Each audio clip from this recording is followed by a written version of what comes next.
Глава 8. Квантовый слом реальности. Знаешь, что происходит, когда реальность начинает трескаться? Голос Алексея в телефоне звучал спокойно. Страх, безумный, всепоглощающий страх. Я пыталась описать свое состояние. Когда человек сталкивается с явлениями, которые не вписываются в его картину мира, будь то левитация или хождение по потолку, происходит не просто когнитивный диссонанс, объяснял Алексей. Это фундаментальный слом всей структуры реальности, в которой личность существовала как незыблемая константа. Как компьютерный персонаж, осознавший, что он программный код. Именно.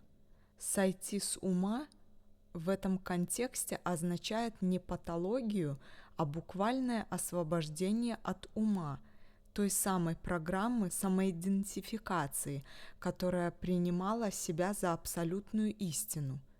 В ту ночь пространство изменилось. Сознание начало распадаться на фрагменты, как разбитое зеркало. Сначала раздался едва уловимый скрип. Сердце забилось чаще. «Алексей, кажется, оно приближается». Мой голос дрожал. «Чего ты боишься?» — спокойно спросил он. «Если оно войдет, что случится? Просто смотри ему в глаза, прямо и долго. Наблюдай за ощущениями в теле». Металлический звук в замке. Дверь открылась. Оно вошло. Существо из чистого страха. Демон моего подсознания. «Кто ты?» — спросила я, чувствуя, как каждая клетка тела кричит об опасности.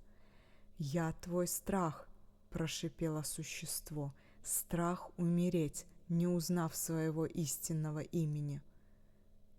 «Смотри на него». Голос Алексея в телефоне был твердым. За пределами этого страха лежит океан истинного бытия. Там нет необходимости контролировать, потому что нет того, кто должен осуществлять этот контроль. Собрав всю волю, я посмотрела демону в глаза. В них отражалась бездна моих собственных страхов и одновременно ключ к освобождению от них.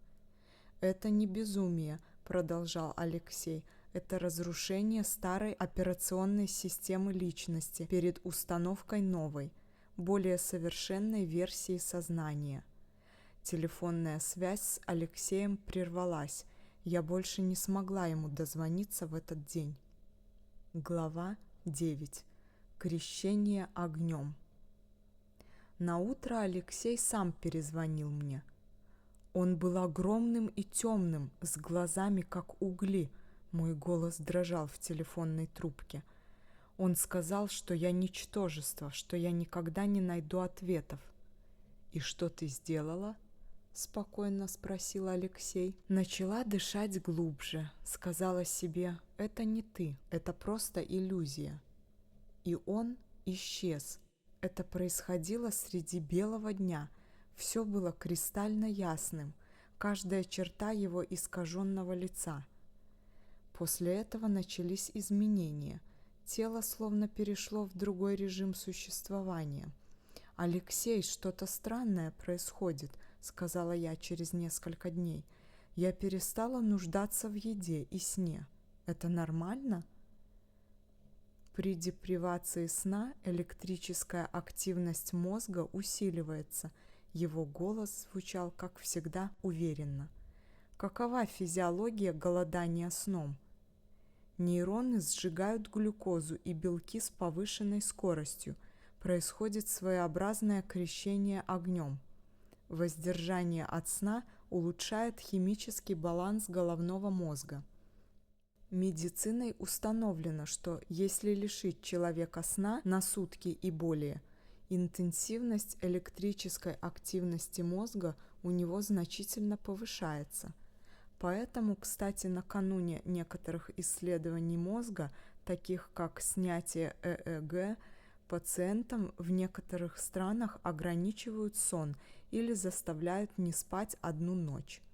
Нервные клетки мозга сжигают глюкозу и белки быстрее, чем обычно, вырабатывается больше тепла, что в свою очередь приводит к обезвоживанию тканей мозга. Именно это обезвоживание запускает процесс очищения мозговой жидкости. Старые жидкости потребляются, и вместе с ними вымываются отходы. В мозг поступают новые химические вещества и свежая энергия. Это в какой-то степени напоминает очищение огнем. Схожий процесс происходит во время сухого голодания.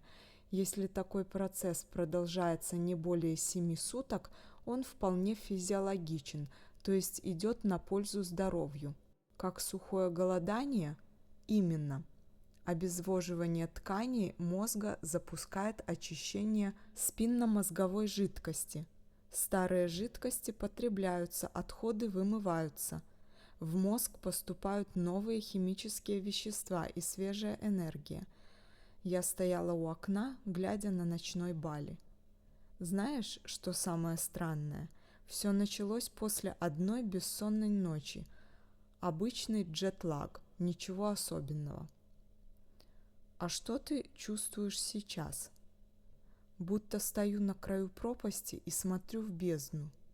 И что ты видишь? Пустоту. Это не пустота. В его голосе появилась улыбка. Это ты, настоящая. Я вспомнила сон, который видела перед этим. Маленькая девочка бежит по полю и кричит: «Я свободна!» Может быть, это и было началом или концом? Теперь я уже не боялась узнать ответ.